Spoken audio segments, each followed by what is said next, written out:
একটা অংশ জুলাই সনদের স্বাক্ষর মুছে দিতে চায়, আর একটা অংশ জুলাই সনদের স্বাক্ষরটাকে পার্মানেন্ট কালি করে এটাকে কাগজে দলিলে রূপান্তর করতে চায়। জাতীয় নাগরিক পার্টি এনসিপি জুলাই সনদে তখনই স্বাক্ষর করবে যখন জুলাই সনদের পরিপূর্ণ বাস্তবায়নের নিশ্চয়তা তৈরি হবে। এর আগে কোনোভাবে জাতীয় নাগরিক পার্টি জুলাই সনদের স্বাক্ষরের অনুষ্ঠানের সঙ্গে একাত্ম হতে পারে না।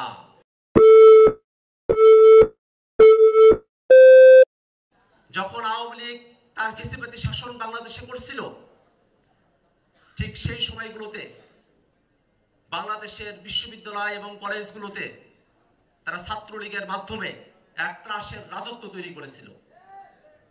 সেই ত্রাসের রাজত্ব এত ভয়ঙ্কর ছিল, তারা গেস্টরুম করত, গণরুম করত। যদি কেউ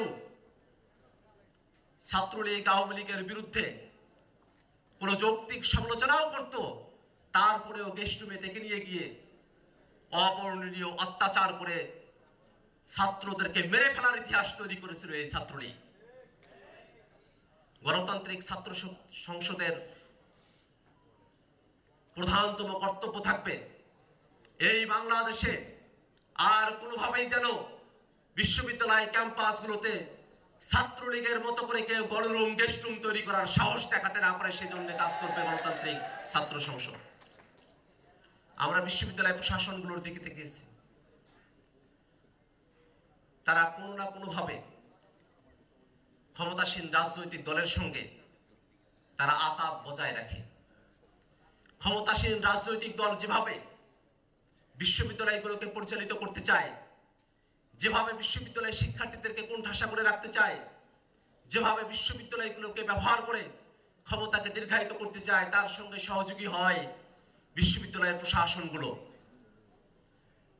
আপনারা যারা এখানে উপস্থিত হয়েছেন, আপনাদের কর্তব্য হলো বাংলাদেশে আর কোনো বিশ্ববিদ্যালয় প্রশাসন যেন কোনো দলের দাবিদারি করতে না পারে তা নিশ্চিত করা। এই বাংলাদেশের মানুষেরা দীর্ঘ সময় হলো স্বাধীন হয়েছে, কিন্তু যে কথা বলে বাংলাদেশ স্বাধীন হয়েছিল, সাম্য, মানবিক মর্যাদা, সামাজিক সুবিচার, তার কোনো কিছুই এখনো পর্যন্ত আমরা অর্জন করতে পারি নাই। এই বিশ্ববিদ্যালয় ক্যাম্পাসগুলো থেকে আপনারা যারা এখানে শিক্ষার্থীরা আছেন, আপনাদের প্রধান কর্তব্য থাকবে যে আকাঙ্ক্ষার ভিত্তিতে বাংলাদেশ স্বাধীন হয়েছিল, সেই সাম্য, মানবিক মর্যাদা এবং সামাজিক সুবিচার বাংলাদেশে যতক্ষণ পর্যন্ত না প্রতিষ্ঠা হয় ততক্ষণ পর্যন্ত আপনারা লড়াই করে যাবেন। একই সাথে বাংলাদেশের সাধারণ মানুষেরা তারা এই বাংলাদেশটাকে নিয়ে অনেক স্বপ্ন দেখে। একটা গণতান্ত্রিক, জবাবদিহিতাপূর্ণ, দুর্নীতিমুক্ত বাংলাদেশের স্বপ্ন তারা দেখে। কিন্তু বাংলাদেশের প্রচলিত রাজনৈতিক দলগুলো এই বাংলাদেশকে গণতান্ত্রিক কাঠামোতে রাখতে চায় না। তারা তাদের ক্ষমতাকে দীর্ঘায়িত করতে চায়। বাংলাদেশে একটা গণতান্ত্রিক ব্যবস্থা তৈরি হোক, জবাবদিহিতা থাকুক, ক্ষমতার ভারসাম্য থাকুক, তারা সেটা চায় না। এখানে আমার সামনে যেসব নেতৃবৃন্দ আপনারা উপস্থিত আছেন, গণতান্ত্রিক ছাত্র সংসদের সঙ্গে কাজ করছেন, আপনাদের কর্তব্য হলো বাংলাদেশের প্রত্যেকটা রাজনৈতিক দলকেই বাংলাদেশের স্বার্থের পক্ষে কাজ করতে বাধ্য করা। জাতীয় নাগরিক পার্টি এনসিপির সঙ্গে আমাদের ছাত্র ভাইদের একটা মতাদর্শিক, একটা ভাবাদর্শিক সম্পর্কের জায়গা রয়েছে। আমরা ডান বামের বাইনারির বাইরে গিয়ে যেমন করে বাংলাদেশে একটি মধ্যমপন্থী রাজনীতির সূচনা করতে চেয়েছি, গণতান্ত্রিক ছাত্র সংসদ তেমনই একটি রাষ্ট্রকল্পের সঙ্গে তেমনই মধ্যমপন্থী এক বাংলাদেশের জন্য তারা লড়াই করে চলেছে। আমরা জাতীয় নাগরিক পার্টি এনসিপি আমরাও যদি কোনো ভুলের দিকে পা বাড়াই, আপনারা যারা ছাত্র নেতৃবৃন্দ আছেন, আপনাদের দায়িত্ব হলো আমাদেরকেও সঠিক পথে রাখা, আমরাও যেন কোনোভাবেই বাংলাদেশের বাইরে গিয়ে বাংলাদেশের জনগণের স্বার্থের বিপক্ষে গিয়ে কাজ করার সুযোগটা না পাই। আমরা সহযোগিতা এবং ভ্রাতৃত্বের মধ্য দিয়ে নতুন বাংলাদেশকে আমরা বিনির্মাণ করব। আমি দীর্ঘ সময় ধরে ছাত্র রাজনীতির সঙ্গে যুক্ত ছিলাম। ছাত্র রাজনীতির পাটাতনে আমাদেরকে অনেক কষ্ট করতে হয়। হয়তো আমাদের পরিবারে যারা আছেন তারা ভয়ে থাকেন যে আমার ছেলেটা, আমার মেয়েটা কোনো একটা রাজনৈতিক ছাত্র সংগঠনের সঙ্গে যুক্ত রয়েছে, কখন না কোনো ধরনের বিপদ এসে তাদেরকে আঁকড়ে ধরে। বলা তো যায় না, আজ হোক বা কাল হোক আমার ছেলেটা, আমার মেয়েটা হয়তো কোনো বিপদে পড়বে। কিন্তু শত বিপদকে উপেক্ষা করে ছাত্র বয়সেই যারা দেশের স্বার্থে কাজ করার স্বপ্ন দেখে, যারা সাহসী হয়ে ওঠে, তাদের প্রতি বাংলাদেশের মানুষ অজস্র সম্মান এবং মর্যাদার আশীর্বাদে তাদেরকে আসীন করতে চায়। এই বাংলাদেশের ইতিহাস দীর্ঘ সময় ধরে ছাত্রদের সংগ্রামের ইতিহাস। এই বাংলাদেশের ইতিহাস ছাত্র জনতা শ্রমিকের সম্মিলিত সংগ্রামের ইতিহাস। সেই সংগ্রামের পরতে পরতে বাংলাদেশের এই ভূখণ্ডের ছাত্ররা যে অগ্রণী ভূমিকা পালন করেছে, সামনের দিনে সেই ভূমিকার কাণ্ডারি হবে গণতান্ত্রিক ছাত্র সংসদের নেতৃবৃন্দ। আমরা নতুন বাংলাদেশের কথা বলি। নতুন বাংলাদেশের জন্য 24-এর অভ্যুত্থানে হাজারো মানুষ জীবন দিলেন। অন্তর্বর্তীকালীন সরকার গঠন হলো। এই অন্তর্বর্তীকালীন সরকারের অন্যতম প্রধান কর্তব্য বাংলাদেশ রাষ্ট্রটার গণতান্ত্রিক সংস্কার সাধন করে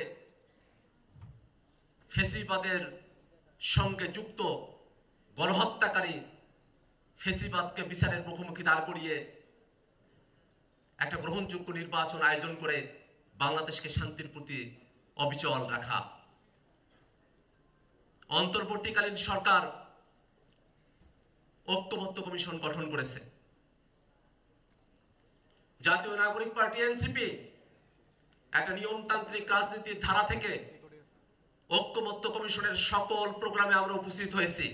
শুধু তাই নয়, ঐক্যমত্য কমিশনে গণতান্ত্রিক প্রস্তাবনাগুলোকে বাস্তবায়নের জন্য নেতৃত্বের ভূমিকা পালন করেছে জাতীয় নাগরিক পার্টি এনসিপি। আমরা এমন অনেকগুলো প্রস্তাব, যে প্রস্তাবগুলোর সঙ্গে অনেকে বড় দল হওয়ার কারণে দলীয় স্বার্থের জায়গা থেকে তারা একমত হতে চায় নাই, কিন্তু বাংলাদেশের মানুষের স্বার্থের কথা বিবেচনা করে জাতীয় নাগরিক পার্টি এনসিপি এমন অনেকগুলো প্রস্তাবকে যুক্তি তর্কের মাধ্যমে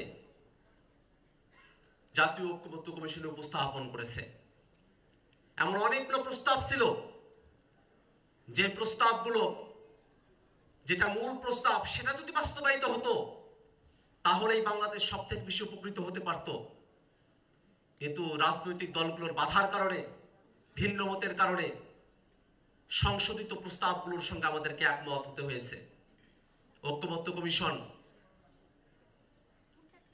এনসিসির প্রস্তাবনা করেছিল একটা সাংবিধানিক কাউন্সিল, যার দায়িত্ব থাকবে বিভিন্ন সাংবিধানিক প্রতিষ্ঠানগুলোতে যে দলীয় নিয়োগ হয় সেটা বন্ধে নিরপেক্ষ নিয়োগের তারা কাজটা করবেন। আরো অনেকগুলো দায়িত্ব কর্তব্য এনসিসির সঙ্গে যুক্ত ছিল, কিন্তু এনসিসির ধারণার সঙ্গে আমরা বড় রাজনৈতিক দল বলে যারা নিজেদেরকে দাবি করে তাদেরকে আমরা একমত হতে দেখলাম না। প্রস্তাবনা পরিবর্তন হলো। সাংবিধানিক এবং সংবিধিবদ্ধ প্রতিষ্ঠানগুলোতে নিয়োগের কমিটি, সেখানেও অনেকগুলো প্রতিষ্ঠানকে বাদ দেওয়া হলো। 5টা প্রতিষ্ঠানের আলাপ হলো। দুর্নীতি দমন কমিশন, পিএসসি থেকে এই প্রতিষ্ঠানগুলোতে দলীয়করণ হলে বাংলাদেশের মানুষের কতটা ক্ষতি হয় তা আমরা গত 50 বছরে দেখেছি। কিন্তু তারপরেও 5টা প্রতিষ্ঠানের মধ্যে শুধুমাত্র একটা প্রতিষ্ঠানে তারা এগ্রি করলেন, 4টা প্রতিষ্ঠানে তারা নোট অফ ডিসেন্ট দিয়ে রাখলেন। আমরা জাতীয় নাগরিক পার্টি এনসিপি মূল প্রস্তাবনার বাইরে এসে সংশোধনী প্রস্তাবনার সঙ্গে আমরা একমত হয়েছিলাম, যাতে করে রাজনৈতিক দলগুলোকে একসাথে নিয়ে জুলাই সনদকে পরিপূর্ণভাবে বাস্তবায়ন করা যায়। আমরা প্রস্তাবনার ক্ষেত্রে সংশোধিত প্রস্তাবনার সঙ্গে একমত হয়েছি, কিন্তু জুলাই সনদ বাস্তবায়নের সাথে কোনো ছাড় দিতে আমরা প্রস্তুত নই। জাতীয় নাগরিক পার্টি এনসিপি খুব স্পষ্ট করে বলেছেন, এই জুলাই সনদ যতটুকু অর্জন সেটাকেও যদি টেকসই করতে হয়, জুলাই সনদ বাস্তবায়নের যে আদেশ তার খসড়া জাতির কাছে পরিষ্কার করতে হবে। আপনারা সকলে জেনে থাকবেন, বৈষম্য বিরোধী ছাত্র আন্দোলন, জাতীয় নাগরিক কমিটি, সেই সময়টাতে আপনারা যারা রাজপথে ছিলেন, আমরা দাবি জানিয়েছিলাম যে অভ্যুত্থানের স্বীকৃতির জন্য জুলাই ঘোষণাপত্র প্রদান করতে হবে। দীর্ঘ সময় বাংলাদেশের জনগণকে অন্ধকারে রেখে নানা ধরনের টালবাহানা হওয়ার পরে গত 5ই আগস্ট যে ঘোষণাপত্র প্রকাশ করা হয়েছে, সেই ঘোষণাপত্রের মধ্য দিয়ে বাংলাদেশের মানুষ সন্তুষ্ট হতে পারে নাই। আমরা দাবি করেছি ঘোষণাপত্রের, কিন্তু সরকার ভিতরে আলাপ করে অন্য দলের বয়ানে, অন্য একটি রাজনৈতিক দলের বয়ানে জুলাই ঘোষণাপত্র তৈরি করেছিল। তারা জাতির সঙ্গে প্রতারণার আশ্রয় দিয়েছিল। জুলাই সনদের সময়টাতে অন্তর্বর্তীকালীন সরকার যেমন একটি একপাক্ষিক জুলাই সনদ ঘোষণা করেছিল, জুলাই ঘোষণাপত্র ঘোষণা করেছিল, জুলাই সনদের সময়টাতে জাতি জুলাই ঘোষণাপত্রের মতো প্রতারিত হতে চায় না। আমরা আমাদের দলের তরফ থেকে জানিয়েছি, জুলাই সনদ বাস্তবায়নের পথরেখা পরিষ্কার হলে পরেই জুলাই সনদে স্বাক্ষরের বিষয়ে জাতীয় নাগরিক পার্টি অংশগ্রহণ করতে পারে। গত 17 তারিখ জুলাই সনদের স্বাক্ষর অনুষ্ঠান হয়েছে। অনেকগুলো রাজনৈতিক দল সেই স্বাক্ষর অনুষ্ঠানে অংশগ্রহণ করেছেন। স্বাক্ষর করার পরে রাজনৈতিক দলগুলো দুই ভাগ হয়ে গেছে।